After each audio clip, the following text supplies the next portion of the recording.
Hi, my name is Jay Sugarman, and I want to welcome you to Innovation Showcase. The main purpose of this ongoing series is to inform viewers about exciting innovations and creative individuals across the fields of business, science, technology, education, and the arts. Today via Zoom, we're fortunate to have as our guest Sophie Barton. Sophie is a PhD student in the Department of Human Evolutionary Biology at Harvard University. She's also a founding member of the Canine Brains Project, which is a research program at Harvard that aims to improve our understanding of dog neuroscience and evolution. During the program, we're finding out why and how the project came about and how it's grown, developed, and operates today. We'll learn about the range of research projects they're involved with, the different methods and information that's been obtained, and what have been some of their observations and findings to date. Let's start by meeting Sophie and then hearing all about the Canine Brains Project. Welcome, Sophie. So delighted you're able to be here. Thank you so much for having me. A few weeks ago, I came across an article about the Canine Brains Project, found it fascinating, eager to hear more and have you inform viewers. But before we jump right to that, I also think it would be interest if you briefly share a little bit more about your background and professional academic interest, please. Yeah, absolutely. I've been a lifelong dog nerd. I've been really interested in dogs. My first book was actually a dog breed book. So I've always had that as a personal interest. But as I was going into college, I was really interested in neuroscience, and evolutionary theory. And I didn't really realize that I could pull all of those things together, until I met my now PhD advisor, Dr. Erin Hecht, at a conference.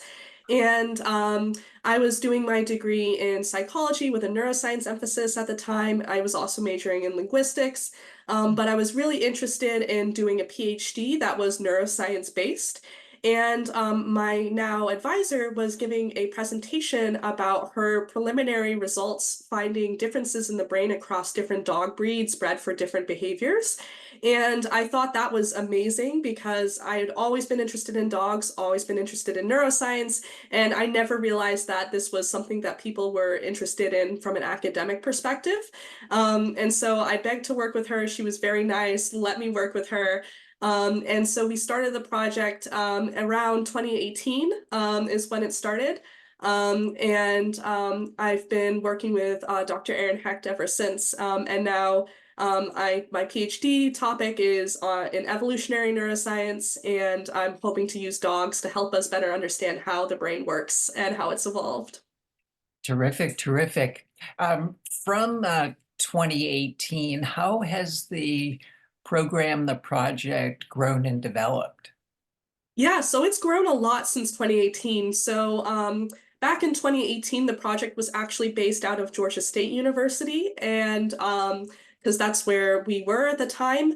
And basically, we didn't have a lot of facilities or resources, so we actually used an abandoned building to do our behavior testing in our initial work with dogs. So we kind of retrofitted it into this dog lab where we could do experiments with dogs to better understand their behavior. And then at the same time, we were collaborating with the University of Georgia's veterinary hospital to do MRI brain scans on dogs. And so I was involved in both of those streams of research. And essentially, what happened was Dr. Erin Hecht got a faculty position at Harvard. And so the project moved to Harvard, and I came with her. From here, we've had a lot more resources, and basically we've expanded into having permanent lab space. So we have like a fancy behavior testing suite with soundproof rooms. We have an MRI machine just down the hallway where we can do MRI brain scans on dogs. So it's definitely developed quite a bit, and now there's a large number of people that are on the team when it used to just be a handful. So yeah, in this picture here, Dr. Erin Hecht is the second from the back left. And also pictured there is Dr. Lauren Duffy, our lead veterinary anesthesiologist who works with us. Then we also have Katie Dabney, who's the blonde there, Olivia right next to her. Olivia is doing a really cool study looking at child-dog attachment. Then Julia Espinosa is kind of crouched down in front of Olivia. She does really cool work looking at aggression in dogs. Then in the middle there, looking at the dog is Stina. She's one of our vet techs. And then I'm on the left there with my dog Tamsin. So it's definitely grown quite a bit from what it used to be. Yeah, no, it's very interesting to hear the interdisciplinary nature of the team um, Hmm. in the growth, and like to hear more about, you mentioned some of the projects, but it'd be interesting to continue with a range of the studies and a little bit more about them as we see some of the participants perhaps here. Yes. Yeah, so here are participants from specifically my research. My main project for my dissertation is my working dog breed study. And so I'm really interested in how artificial selection for certain working behaviors has shaped the canine brain. And so many of these dogs here pictured are dogs that were bred for work and actually perform work or don't perform work. And so what we're able to do is look to see how training actually changes the brain, and then how the brains of these dogs are different to start with depending on what they're bred for. So primarily we're interested in Labrador retrievers, border collies, as well as German shepherds. And then you'll also see a couple of other dogs here, like at the top, that white dog is a Samoyed. And so that's part of my research that's looking at pre-modern dogs. So these are dog breeds that were formed prior to 200 years ago. So it turns out that the majority of dog breeds, in the West at least, were developed around the late Victorian period. And they're actually quite recent, but there are breeds from around the world that are quite older and they have more ancestral traits. And they have undergone less artificial selection. And so they're a good comparison to these working dogs to understand what was the brain like before we started heavily selecting for these intense working behaviors. So that's kind of some of my research. And then also in the lab, there are other projects, like I mentioned, looking at what parts of the brain are involved in aggression and how life experience might shape that. So again, not just looking at kind of the evolution, but also the within lifetime plasticity that happens in the brain to promote or kind of disencourage a certain behavior. And then there's also the child dog study that Olivia Riley is running, where she's looking at the brains of children and dogs as they form attachment bonds to understand how dogs might benefit children. And then there's also plenty of cool research in the lab as well, all generally centered around understanding dog behavior and dog neuroscience from an evolutionary perspective. Terrific. Well, we might have time. We'll see how things go to hear more about some of those other studies. You mentioned a little bit with your research. What's some of the range of methodology that you and others use in your research in some of the projects, please? Yeah, absolutely. So, our main methodology that we use is magnetic resonance imaging, or MRI. This is exactly the same technology that's used in medicine for human health, and also for human research. We work with the Harvard Center for Brain Science, which has an MRI machine that is quite a powerful one. It has really detailed images. And basically, we have dogs undergo MRI brain scans, and we collect three different types of images.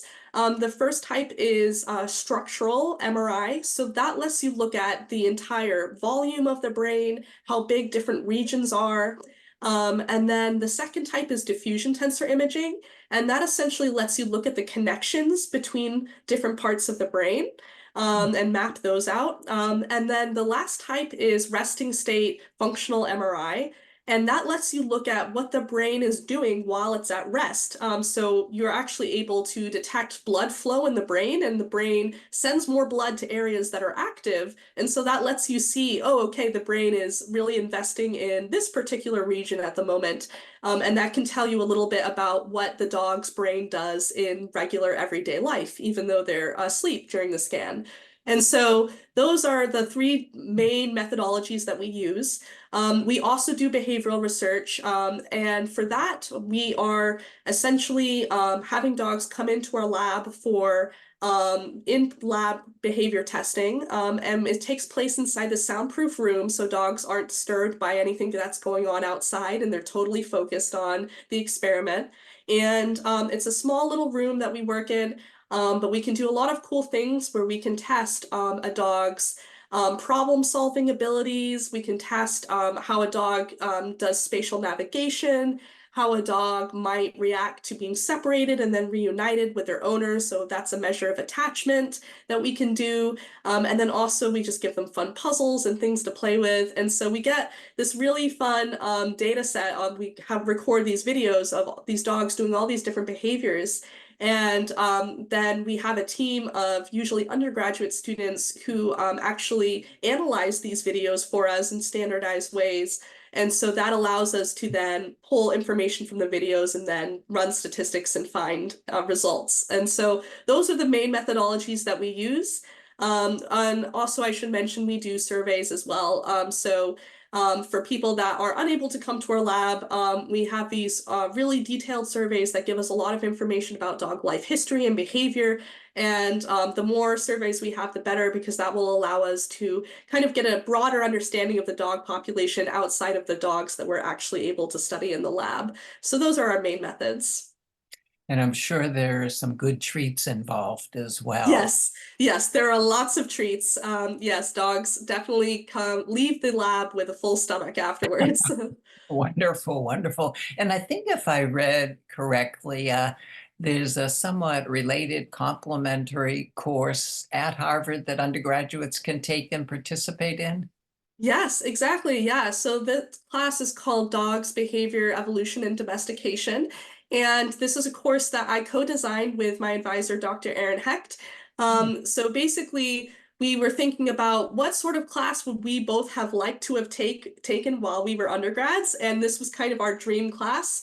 It's really fun because there's both theory and reading that is involved, but also hands-on practical experience. So the undergraduate students will actually learn how to run behavioral tests in the lab. Then they'll actually do those with real participants. And then they'll analyze that data themselves and come up with results afterwards. And so within a short period of time, students are really learning how to go through the entire research process, which is really exciting and I think useful for students who might be interested in future research. Definitely, definitely, especially if you're a big dog lover Yes. and at, say, college away from your dog, just a wonderful opportunity to do some extra bonding. Yes, exactly. Yeah. A lot of students say that they're so happy that they get to play with dogs while they're separated from their family dog who's back at home. Nice, nice. Well, you mentioned some of the behavioral studies and Hmm. tasks, and we're fortunate to have a clip of a couple. The first one, before we roll it, and feel free to offer some commentary, is the impossible task. Could you share Hmm. what we're about to see?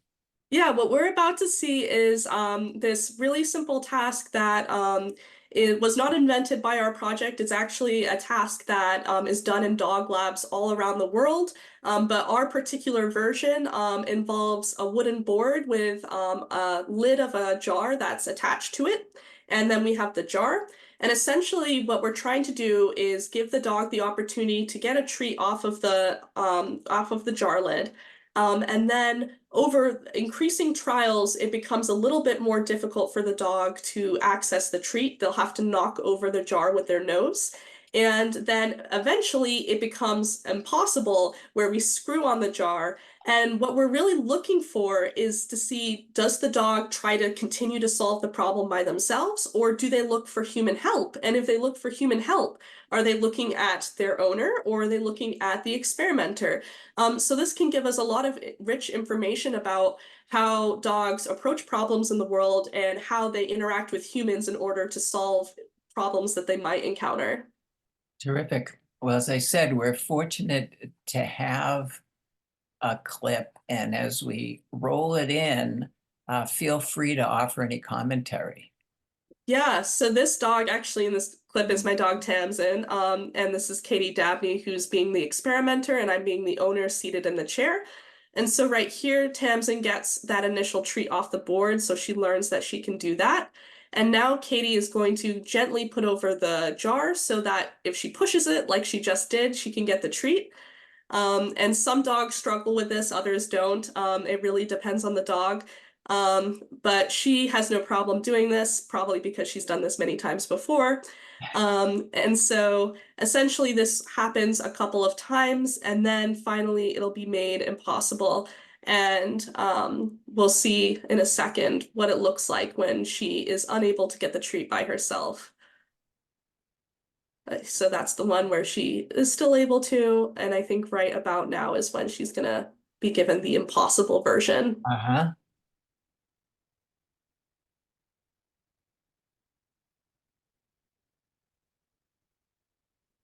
Okay, so now it's impossible. Katie's just going to sit there.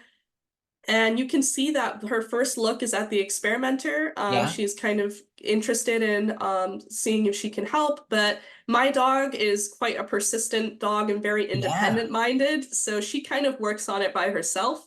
Other dogs will actually refuse to even touch it and will actually come up to the people, bark at them, whine, even jump up on people, trying to get their attention. And it's really hard because both the owner and the experimenter have to remain neutral during this. And so it's really hard to resist a dog who's begging you for food. Oh, for sure, for sure. No, that's fascinating to see. hmm Where are you in some observations or results, so to speak, from this type of task and the different breeds or what you're looking for? Yeah, so with this task, we're still definitely in the early stages. But what we have seen so far is that definitely the behavior in this task does correlate with other tasks that we do. So if a dog is particularly attached to their owner in this task, they're more likely to look to their owner for help. And also, we're seeing that there might be some breed differences. We're still looking into that a little bit more.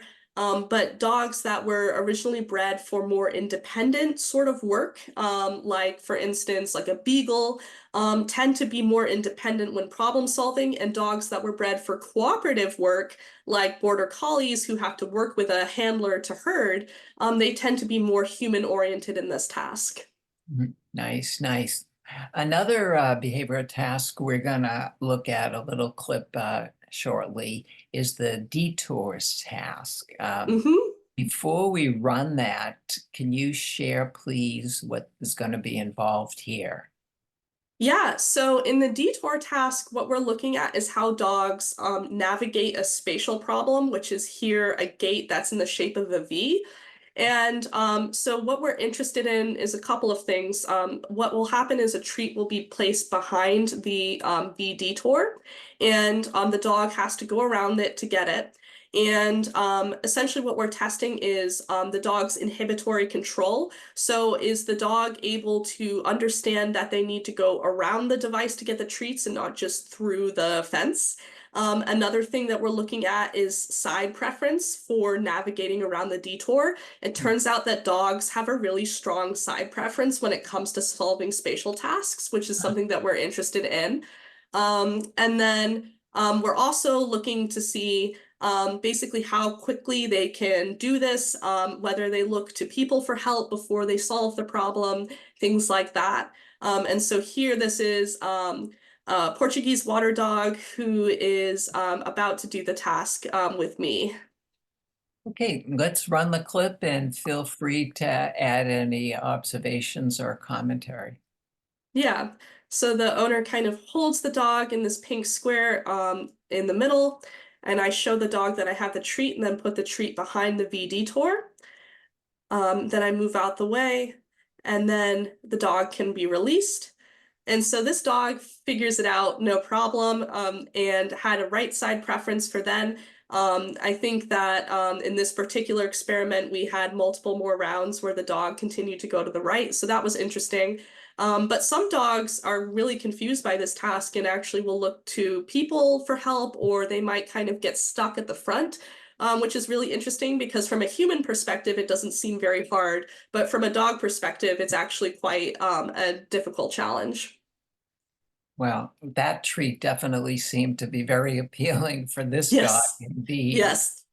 That's Mm-hmm. wonderful. That's wonderful. You mentioned a few minutes ago some of the pre-modern research, and I know that's an area of yours. And we have this image here. If you continue sharing a little bit about this aspect of your work.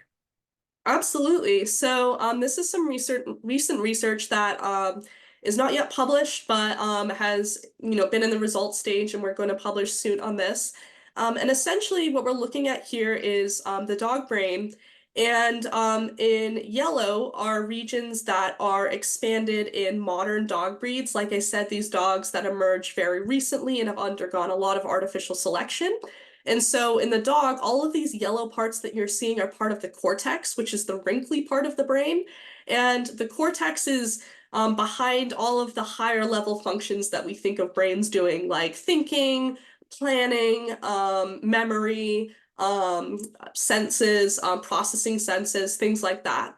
And then in green here are regions of the brain that are actually larger in pre-modern dogs. So these are dog breeds that originated earlier and maybe have undergone less artificial selection.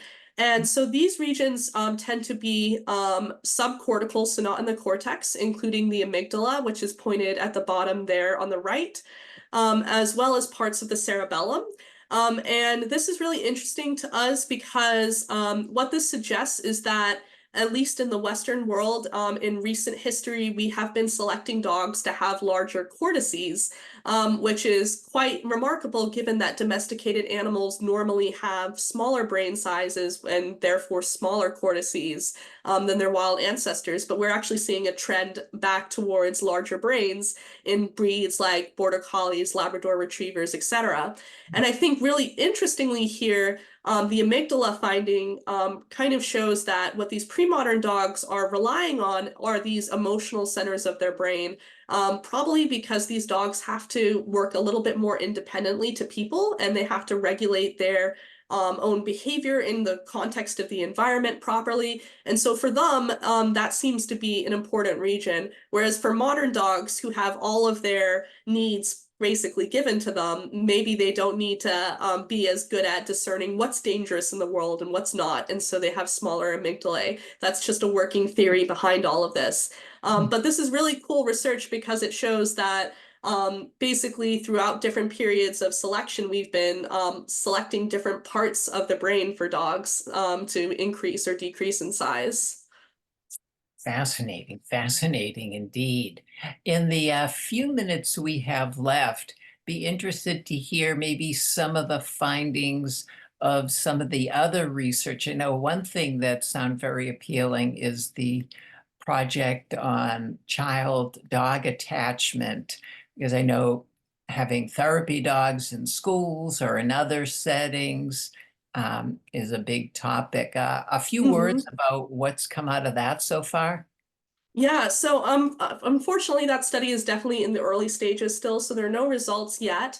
But I think that what we'll be able to see in that study is whether or not the brains of children and dogs actually are physiologically different when they are in the process of forming an attachment bond. And so the idea behind the research is that first it's going to be done in children who are neurotypical and don't have issues with behavior or school or anything like that. and just to see if dogs benefit, a neurotypical child. But eventually, the research would really like to see if dogs could benefit children with ADHD or autism or other sorts of neurodevelopmental disorders.